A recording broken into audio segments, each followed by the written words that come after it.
Le pardon, un chemin vers la paix intérieure et la liberté de l'âme. Bonjour à toi, chère âme en quête de lumière et de sérénité. Bienvenue dans ce podcast qui t'accompagne pas à pas vers une vie plus saine, plus sereine, plus profondément alignée. Aujourd'hui, nous allons nous plonger au cœur d'un sujet délicat, parfois controversé, mais ô combien essentiel sur le chemin de la paix intérieure, le pardon. Peut-on tout pardonner ? Est-il possible de pardonner à n'importe qui, même quand la blessure semble insondable, même quand l'autre ne semble pas mériter notre pardon? Ce sont des questions profondes que j'aimerais explorer avec toi aujourd'hui, avec la plus grande authenticité. Pour celles et ceux qui me découvrent, je suis Emmanuel Delplanque, sophrologue, coach bien-être en nutrition et concepteur de programmes de méditation thématique. Ma mission est simple et elle me tient à cœur, te guider au quotidien vers une vie plus saine et plus sereine. J'aide les femmes et les hommes à se reconnecter à eux-mêmes, à réconcilier leur corps, leur esprit et leur âme grâce à des méthodes douces et naturelles, centrées sur l'alimentation bienveillante, le bien-être physique et mental et le développement personnel. Ensemble, cultivons notre santé, apaisons notre esprit et nourrissons ce qui nous fait du bien.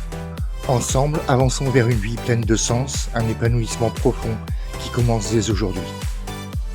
Le pardon, une vérité intime et parfois clivante. Il y a quelque temps, j'ai posé une question toute simple sur mes réseaux sociaux. Peut-on tout pardonner ? Et les réponses furent aussi diverses que touchantes. Beaucoup d'entre vous m'ont confié pouvoir tout pardonner par amour, comme une évidence du cœur.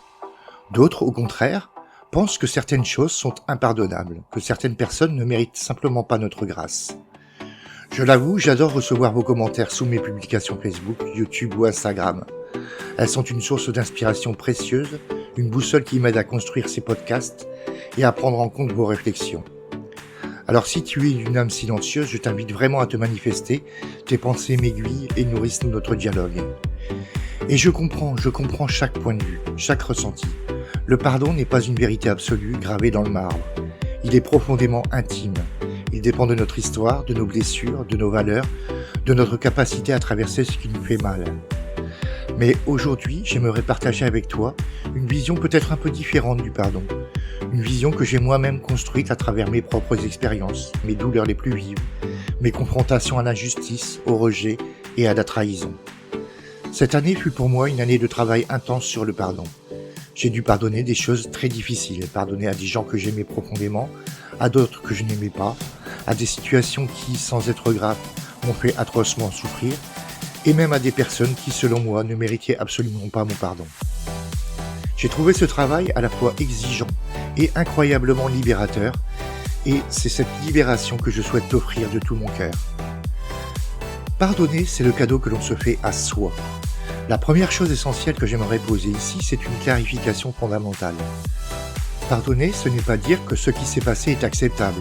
Ce n'est pas excuser un comportement, ce n'est pas minimiser la douleur. Pardonner, ce n'est pas non plus oublier. Non, ôte-toi ça de l'esprit. Ce n'est pas parce que tu pardonnes à quelqu'un que tu trouves que son état était juste ou bon. Il ne faut pas assimiler le pardon à la validation. Alors qu'est-ce que pardonner vraiment ? C'est simplement et profondément choisir de ne plus laisser cette blessure gouverner ton cœur. C'est décider à un moment donné d'arrêter d'en vouloir, de ne plus porter ta colère, la rancune, la haine, de cesser de ruminer et de détester, non pas pour l'autre, mais pour toi. C'est un acte profondément égoïste au sens le plus noble et bienveillant du terme, un cadeau que l'on se fait à soi-même. Le poids dévastateur de la rancune. Pendant longtemps, j'ai été très rancunier. Je gardais tout précieusement, je ruminais sans fin, réécrivant la scène douloureuse dans ma tête, encore et encore, jusqu'à l'épuisement. Et un jour, j'ai eu cette prise de conscience cinglante. Ce poids que je portais, cette rancune tenace, cette colère sourde, elle n'alourdissait pas celui ou celle qui m'avait blessé, elle m'alourdissait moi. Ma rancune ne la punissait pas, elle me consumait. Elle me rongeait mes nuits et me volait ma paix. Elle s'infiltrait dans mes pensées, dans mes émotions, dans mon corps, me blessant et me torturant. Et c'est là que j'ai compris avec une clarté bouleversante, pardonner ce n'est pas faire cadeau à l'autre, c'est se libérer soi. C'est reprendre le pouvoir sur sa propre histoire, c'est arrêter de se définir par ce que l'autre nous a fait et de laisser l'ombre du passé diriger notre présent. Parfois, on n'a pas besoin de dire à l'autre qu'on lui a pardonné. Parfois, on ne peut pas, la personne n'est plus là, ou peut-être ne le mérite-t-elle pas. Elle ne mérite pas d'entendre ces mots, et c'est parfaitement ok. Le pardon, ce n'est pas une scène de théâtre, c'est un acte intime, silencieux, invisible. On peut pardonner en silence, pour soi. Il y a une chose essentielle à entendre ici. On ne peut pas pardonner quand on n'est pas prêt. Et il n'y a absolument aucune honte à cela. Le pardon ne se force pas, il se prépare, il se laisse venir à son rythme. Si tu es encore en colère, si tu as encore besoin de crier ou de pleurer, alors fais-le. Laisse-toi traverser pleinement par l'émotion. C'est ok d'en vouloir, ok de ne pas pardonner, ok d'avoir de la rancune, ok d'être en colère. Mais à un moment, si tu sens que cette rancœur te ronge, que tu restes collé à cette histoire, à ce drame passé, et que tu aspires à passer à l'étape suivante de ta vie, celle de ta tranquillité d'esprit, de la capacité d'ouvrir ton cœur à nouveau, de refaire confiance, alors oui, il va falloir pardonner. Chaque chose en son temps, il y a un temps pour tout. Un temps pour en vouloir, un temps pour tout pardonner. L'important est de reconnaître le moment où tu es prêt à lâcher prise, à tourner la page pour un nouveau départ. Il s'agit de baisser les armes, de laisser glisser les souffrances, de les laisser te traverser pleinement pour qu'elles ne puissent plus te blesser. Le premier pas est se pardonner à soi-même.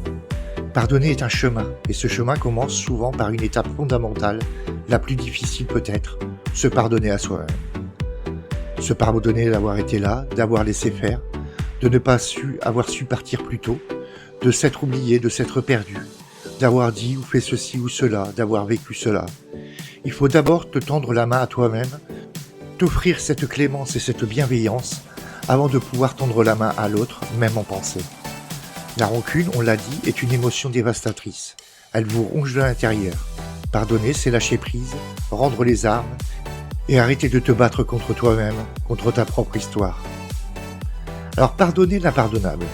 Tu te demandes peut-être, mais Emmanuel, peut-on pardonner l'impardonnable ? Une trahison, un abus, un abandon, une humiliation, ou même des actes encore plus graves comme la violence, le mensonge et la manipulation. J'ai envie de te répondre avec douceur, oui c'est possible. Pas toujours, pas pour tout le monde, et pas à tout moment, mais c'est possible, et c'est surtout un choix de vie. Pardonner, ce n'est pas oublier ce qui s'est passé, c'est décider que ce que j'ai vécu ne va pas m'empêcher d'aimer à nouveau. C'est dire, ce qui m'est arrivé ne m'enfermera pas. Je choisis de guérir, je choisis d'avancer. Comprendre sans excuser est une clé du pardon. Une chose m'a beaucoup aidé dans ce processus de pardon. Comprendre que ceux qui nous blessent ne cherchent pas forcément à faire du mal intentionnellement au premier abord. Souvent, ils cherchent juste à soulager leur propre souffrance, à combler un besoin, une carence, un vide intérieur, parce qu'ils ne savent pas faire autrement. L'humain, dans son essence, ne veut pas blesser d'abord, mais se faire du bien à lui-même. Un pervers narcissique, par exemple, n'est pas juste cruel. C'est quelqu'un qui ne sait pas aimer, qui ne sait pas se réguler émotionnellement, et qui est terrifié par sa propre vulnérabilité, et qui a souvent besoin de torturer les autres pour se sentir mieux et se dire qu'il n'est pas le seul dans ses problèmes. C'est la même chose pour une mère trop possessive, un partenaire jaloux, ou une personne manipulatrice. Leurs comportements disent beaucoup plus sur leur propre souffrance que sur ta valeur. Lorsque tu comprends cela, tu saisis que tout ce qui s'est passé, cette douleur que tu as ressentie, n'est pas de ta faute. La libération du pardon pour soi et pour l'autre. Pardonner à cette personne va te libérer de son emprise, de l'emprise de ce qu'elle a fait ou dit, ou de ce qu'elle n'a pas fait ou pas dit. Tu ne pardonnes pas pour lui faire plaisir ou pour accepter ce qu'elle a fait. Tu le fais pour t'offrir ce cadeau, je tourne la page, j'ai le cœur et l'esprit libre et je passe à autre chose. Même si cette personne se fiche que tu sois blessé, tu peux pardonner et le lui dire ou pas. Tu ne pardonnes pas pour la soulager, mais pour te soulager toi, apaiser ton cœur et ton âme en priorité. Tu pardonnes pour vivre plus librement, capable de comprendre qu'il y a du positif en tout, des leçons et un apprentissage. Les personnes qui nous heurtent le plus, qui nous fragilisent, sont celles qui nous rendent plus forts et nous apprennent la vie. En revanche, tu verras qu'en pardonnant à cette personne, tu auras sûrement envie de le lui dire si tu sais qu'elle souffre de culpabilité. Parce qu'en pardonnant, on comprend aussi que notre pardon, c'est cesser de souffrir et faire cesser la souffrance de l'autre. Si tu en as envie, tu peux lui dire que tu lui pardonnes en lui écrivant une lettre, en l'appelant ou en discutant avec lui de vive voix. Mais fais-le d'abord pour toi.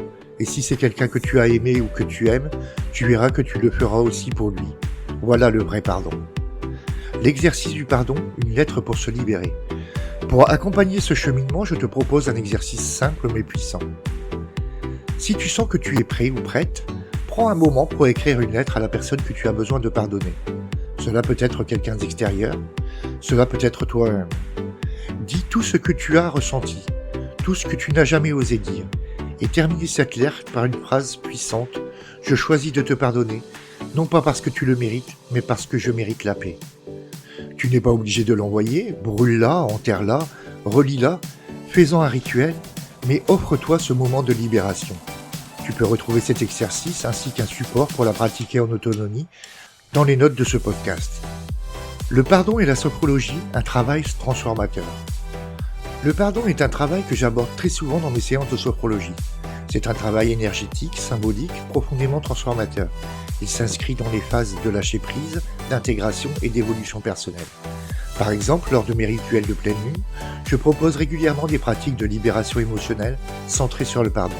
Ce sont des moments puissants, intimes, qui permettent de déposer ce qui nous pèse et d'initier une transformation psychologique et spirituelle. Alors ma réponse à la question du début de ce podcast est claire. Oui, on peut tout pardonner, et à n'importe qui, à condition bien sûr d'y être préparé, d'en avoir envie, et d'en ressentir le besoin, et de vouloir sincèrement tourner la page. Mais on ne pardonne jamais pour faire plaisir à l'autre. On pardonne pour retrouver sa légèreté, pour ouvrir à nouveau son cœur à l'amour et à la vie, et pour se reconnecter à sa propre paix intérieure. Je t'invite à accueillir cette idée avec douceur, sans aucune pression, et si ce n'est pas encore le moment pour toi, alors ce podcast aura simplement planté une graine qui germera quand le temps sera venu. Un immense merci d'avoir été là avec moi jusqu'au bout de cet épisode.